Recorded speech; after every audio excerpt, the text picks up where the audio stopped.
સુરતના ડિંડોલીમાં એક એડવોકેટ પોતાની કારમાં મિત્રો સાથે બેઠા હતા ત્યારે ડિંડોલી પીઆઈ એટલે કે પોલીસ ઇન્સ્પેક્ટર ત્યાં આવીને કંઈ પૂછ્યા વગર સીધા લાત મારવા લાગ્યા હતા અને એટ્રોસિટી થાય તેવા અપશબ્દો પણ બોલ્યા હતા, જેથી હાઈકોર્ટમાં વકીલ દ્વારા અરજી કરાઈ હતી. તેથી હાઈકોર્ટે કોઈ ગુના વગર નિર્દોષ વ્યક્તિને લાત મારનાર પીઆઈને 3 લાખ રૂપિયાનો દંડ કર્યો છે.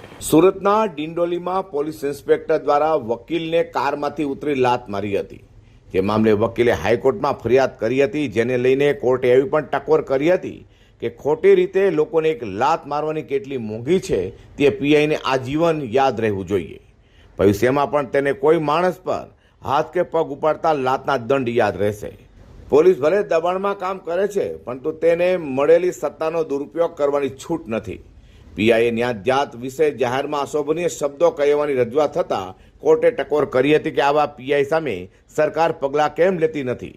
જસ્ટિસ નિર્ઝર દેસાઈએ ચાલુ સુનાવણી દરમિયાન ઉચ્ચ પોલીસ અધિકારી પાસે 11 સામે શું પગલાં લેશો તેની સૂચના પણ મંગાવી હતી. ફરિયાદી એડવોકેટ હાઈકોર્ટમાં બનાવની રાત્રે ઘટનાસ્થળના ફૂટેજ બતાવ્યા હતા, જે જોઈને હાઈકોર્ટે પીઆઈનો ઉધડો લેતા આવી ટકોર કરી હતી કે તમે હીરો બનીને ફરો છો, એટલો શું ગમે તે વ્યક્તિને કોઈ ગુના વગર મારવાના? તમે કોઈને પણ પૂછ્યા વગર કોઈને લાત કેવી રીતે મારી શકાય? જો પોલીસને આવા દમનને અત્યારે રોકવામાં નહીં આવે તો કાલે પોલીસ મને પણ કારણ વગર લાત મારી શકે છે. કોઈ સાચો આરોપી હોય તો પણ તેને પૂછ્યા વગર લાત મારી શકાય નહીં, તેમને આજે જણાવ્યું હતું. Bureau report G10 news.